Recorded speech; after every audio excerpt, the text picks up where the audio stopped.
So, there's a new Ninja Turtles movie Yes. brought to us by Seth Rogen. Now, in the days before YouTube liked to totally mess with us when we did a trailer reaction, because we know Yes. every time we do a trailer reaction, the views suffer on Yeah. both this video and the clip. Clip. Yeah. Yeah. Yeah. Warner Brothers claimed our Flash trailer Okay, reaction. hope you enjoyed the 2 cents. Yeah. Yeah. Um, uh, so we were discussing, we still wanted to react to this trailer in some way. yes. So we came up with the unique idea of we're going to do a live retelling of this Ninja Turtles trailer. Uh, this will be fun. So Daniel is going to be doing the narration, and I will be doing the various characters. Yes. All right. Here we go. All right. Camera pans over the city as a sad piano rendition of the 80s TMNT theme plays from permanent teenager Seth Rogen. A new generation of heroes will rise. ... Straight from the sewer. An older rap song that DB doesn't recognize exactly starts to play.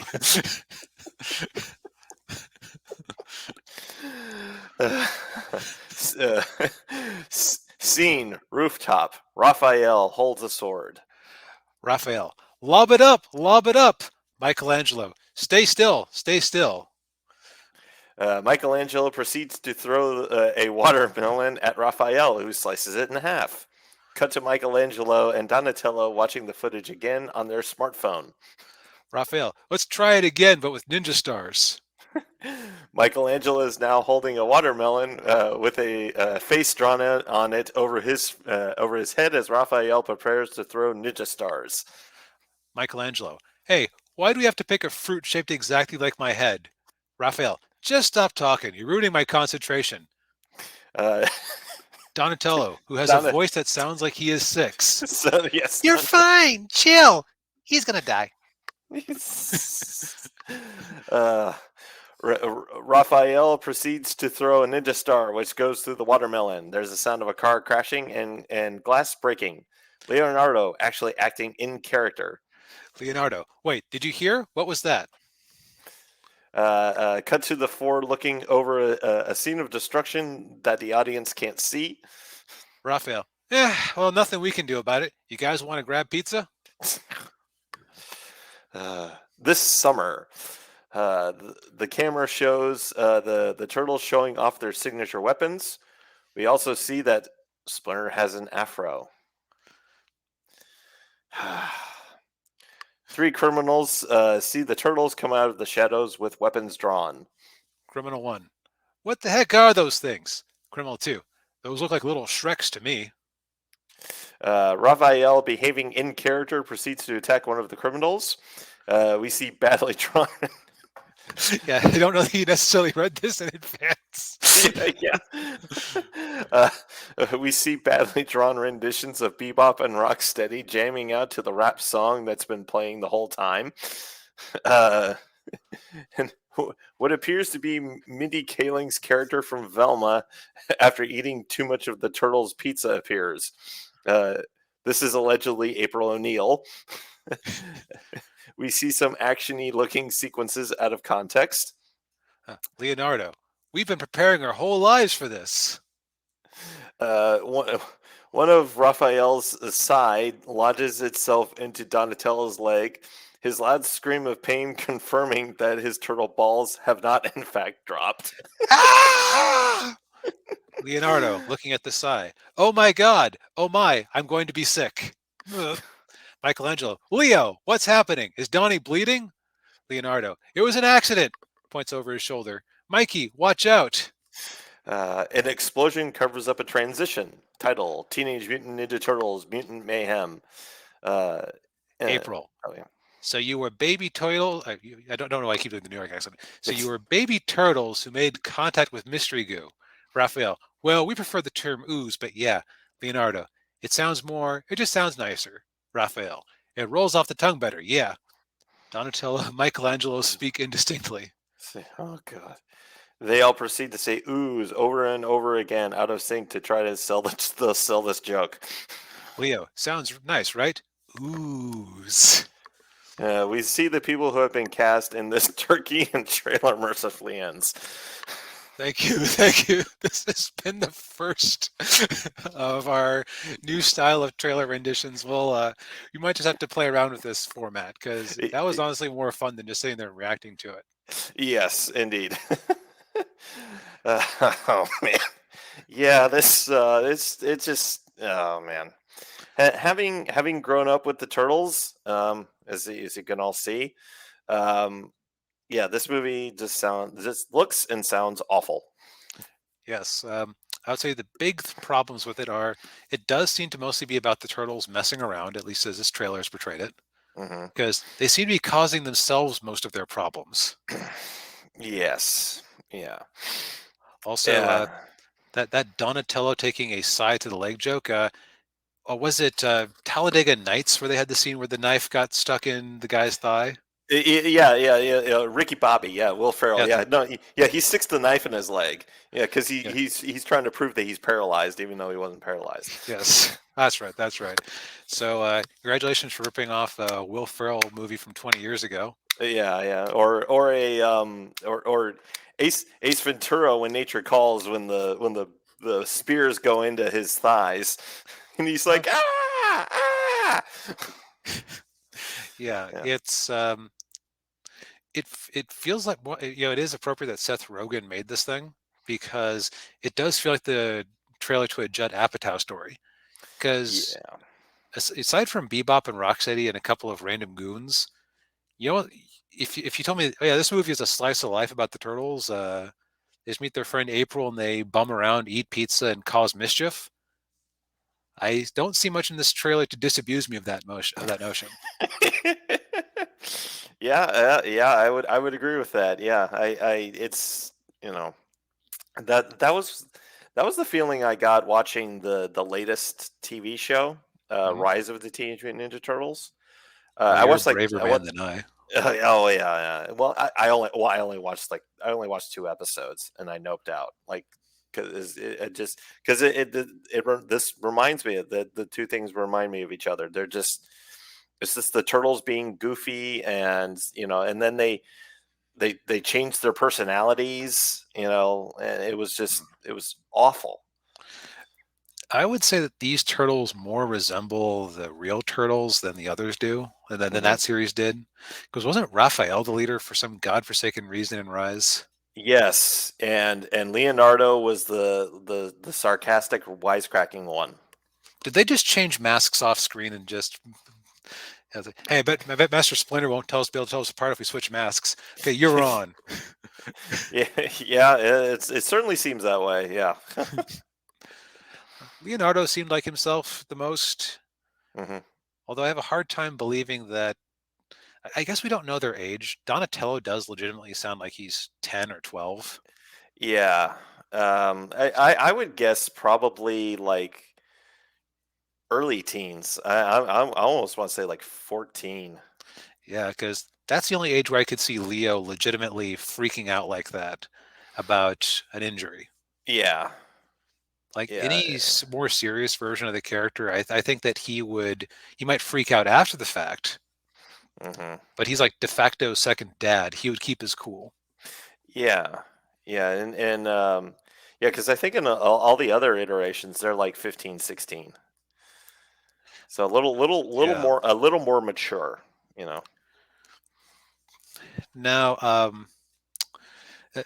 and also they're doing the Into the Spider Verse animation style, which has its ups and downs. Mm. I'm not a fan. It mostly worked in Puss in Boots because they had the sense to only use it in action scenes. Mm. Yeah, it's sort of it's a bit like it's the new rotoscope Hmm. animation.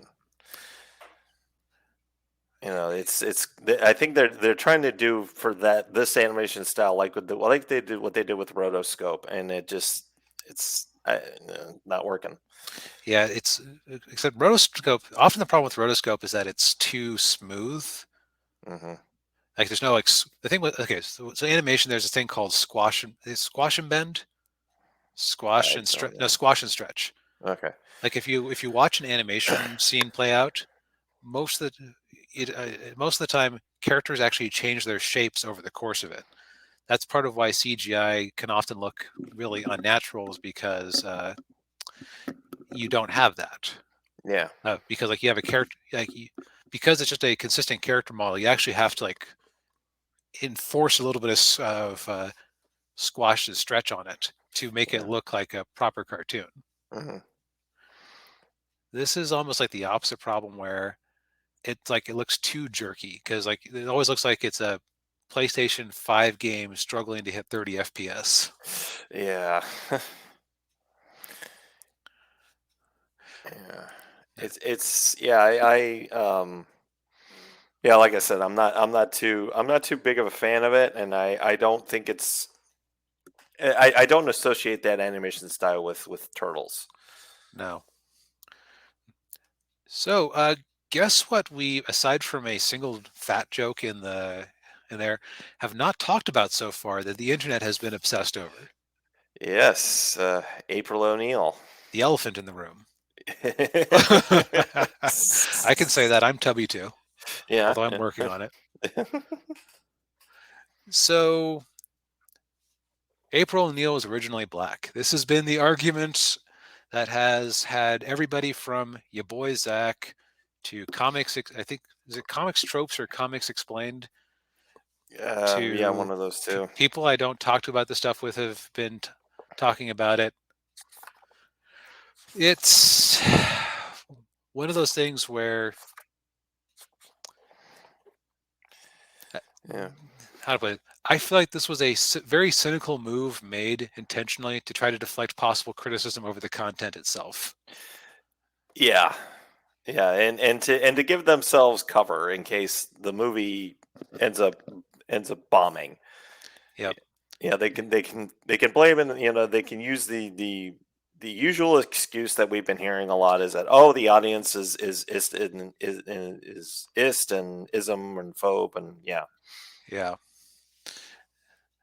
Which okay, so let's Daniel, there is you're more of a Turtles guy than I am. Mm. It sounds like there's like maybe a teensy little bit, like a little nugget that you could pull April being originally black from. I always get the two creators mixed up. Who says what?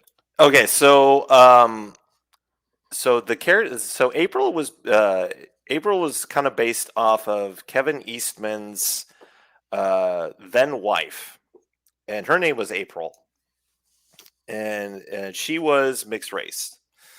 Now it's not really clear as to whether or not he intended for her to be mixed race. But it was just the fact that he based her.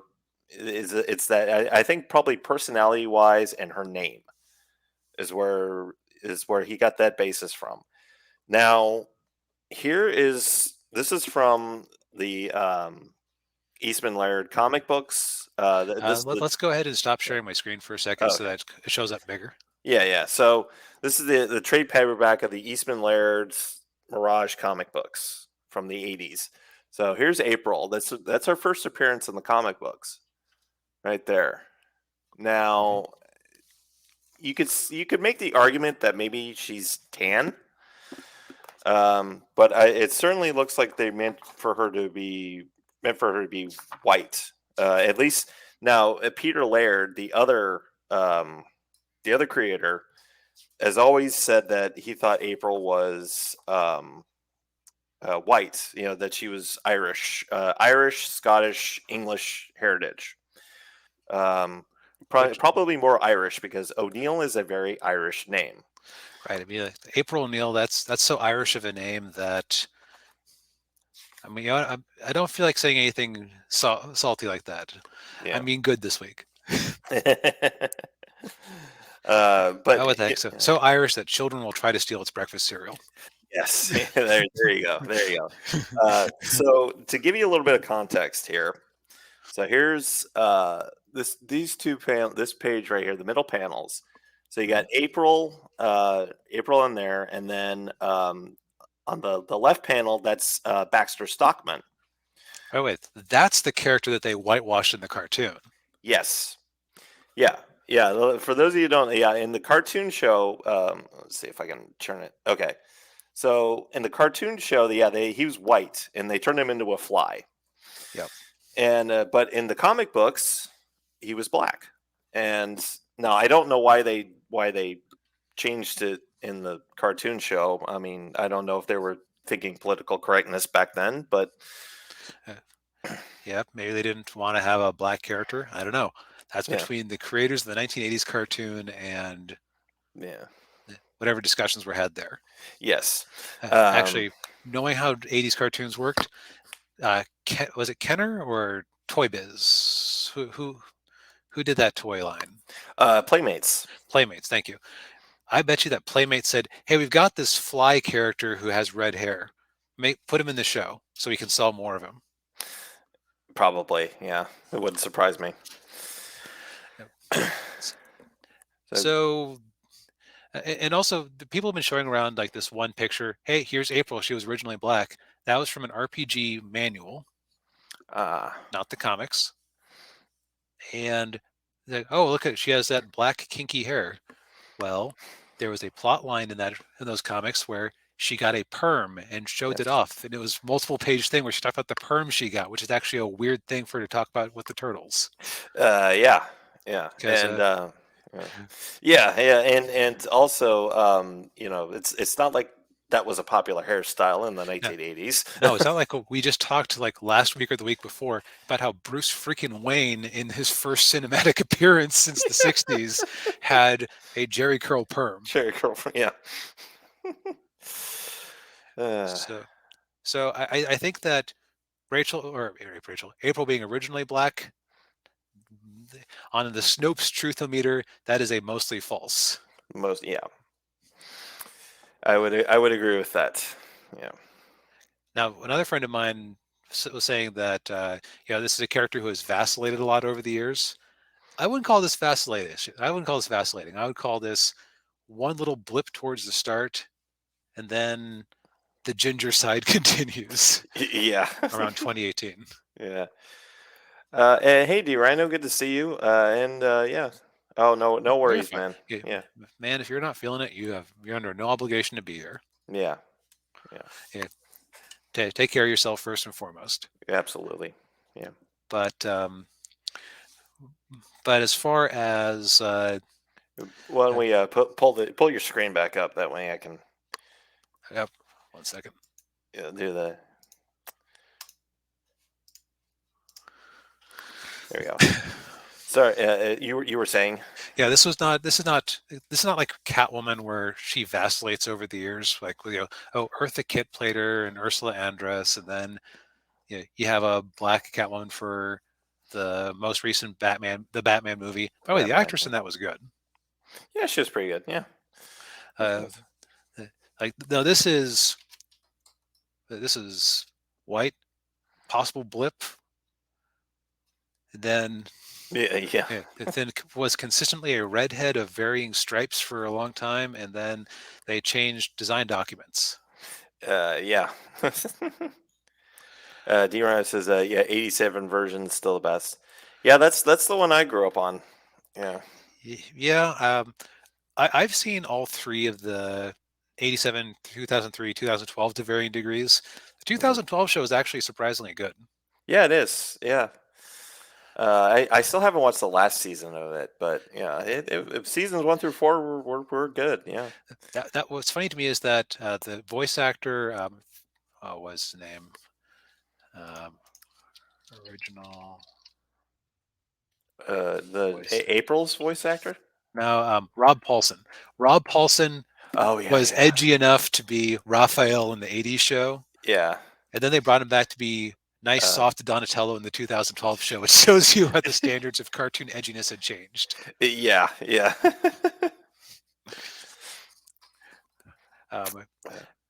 I feel like they should have cast him as either Michelangelo or Leonardo, because that's got to be on his bucket list. Have played all four Ninja Turtles in something or other. Yes. uh, but uh, but yeah, I mean, you know, I it's this is a trend we've been seeing for a few years now. Like you were just mentioning the ginger side, where it's like, okay, yeah, you take a character who is traditionally white and with red hair, and then replace it with somebody who's black. Yeah, it's kind of interesting. Yeah. It can't be a coincidence at this point, and I'm not sure what the underlying cause is. Yeah, I don't either. One argument I've heard is that fiction, especially superhero fiction, has a disproportionate number of redheads because it was easy when you had simpler coloring procedures to make red hair than other colors really Mm, stand out. yeah. Yeah. But also, the 2018 April, that's a totally fine character design, actually. Yeah, I don't have a problem with I don't have a problem with that character design at all. I think if with that show, if they had just made her a completely different character Yep. altogether, it would have been fine. Yeah, there's no reason if you're already adapting the character that much, you could have just made up a whole new character and given her a different name Yeah, and not cashed in on the brand recognition. I think that Turtles fans would probably be okay with if you're doing a totally different reimagining of the show, just don't have an April. yeah, This character design over here is uh, it's somebody described as what if Wanda Sykes was turned into a goblin or was turned into a hobbit, excuse me, turned into a hobbit. yeah, Or yeah. what if Wanda Sykes ate a hobbit? Yeah, the Hobbit. Yeah, Excuse me. yeah. D Rhino says, "Yeah, Lord help me, Lord help give me strength if some weirdo tries race bending my characters because they'll." Yeah, yeah. I hear you. Yeah, it's although I have argued before, or I have thought to myself before, okay, if they ever made a Magpie Wizard or Confessions of the Magpie Wizard TV show, Hmm. which character could you race bend? My answer was actually Rose, but Yeah, because you could probably do like it would be the least weird for their character. yeah. I could see that. Yeah, and Uh, and you know. or you uh, could do Keo because we know her dad is American, but we never specified what kind of American. That's true. Yeah. Now you'd have the question of, okay, if Keo's black, why is she keep being described as having pale skin? It's like, different this version. Shut up. Yeah, yeah. Author approved it. It's okay. Yes, yes. It's okay. Yeah. But the, now this is the problem with this particular level of detail is it doesn't look good if you crop it out of its context Yeah. because it isn't very clean. It's very detailed, but it's not clean. So it looks worse than the rest of these just by the nature of it. But yeah, Yeah. but I would say don't let this race bend distract you from the actual quality issues of this movie. Because again, Yeah. we had like what 5 minutes of critiques before we even came to this. Yeah. Yeah, yeah. Rose is the best one. Yeah. A popular opinion. Yes. Yes. I share that opinion. Now the other thing is, of course, not the only race bend character. Guess Yeah. who Seth Rogen is playing? Oh yeah, he's playing Bebop. Yeah. And guess what character Bebop is supposed to be, or Yeah, what race he's Bebop is supposed to be? supposed to be black. Yeah. Supposed to be black. Now, I'm guessing it's because they cast him because Seth Rogen can probably do like that piggy voice the best. Yeah. Like gee, Mr. Shredder. Yeah. Well, do you know who? Actually, what's interesting with the original cartoon, the guy who voiced Donatello in that show voiced Bebop. Huh. Did not know that. Yeah, and Cam Clark voiced Leonardo, Mm-hmm. and he voiced Rocksteady. Hmm. So Nice way to get two paychecks. yeah, Uh, but and of but course, yeah, Uncle Phil was Shredder. Oh yeah. Oh yeah. Uncle Phil was Shredder. Yeah. Um, yeah. It's yeah. That one is. I just. Well, I mean, I think that's probably the main issue I have all overall with this movie is Seth Rogen being attached to it. Yeah, and he's doing Darkwing Duck for Disney next. I That's would my rather. beloved childhood cartoon. I know. Yeah. I would rather have Christopher Nolan do a Darkwing Duck. Oh man, that would be amazing.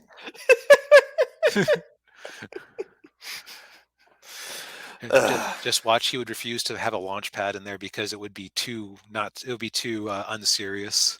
yes. Yeah. Yeah. The turtles, Uncle Phil. Um, so I think the biggest rule here is don't have these arguments. Folk, Hmm. don't let them hear you trashing this movie because April is black. Because this April is black and she looks fine. Hmm. Trash this movie because it has a bad design aesthetic and seems to be about nothing but the turtles screwing around. Yeah. Yeah. And because Seth Rogen is writing it. Okay. Yes. Exactly. Yeah. Yeah. Don't. Yes. Don't take your eye off the prize. Yeah. Because it is hard to argue either side of this without sounding like some sort of inconsistent racist. Yeah. Yes. Yeah. Would have to agree with that.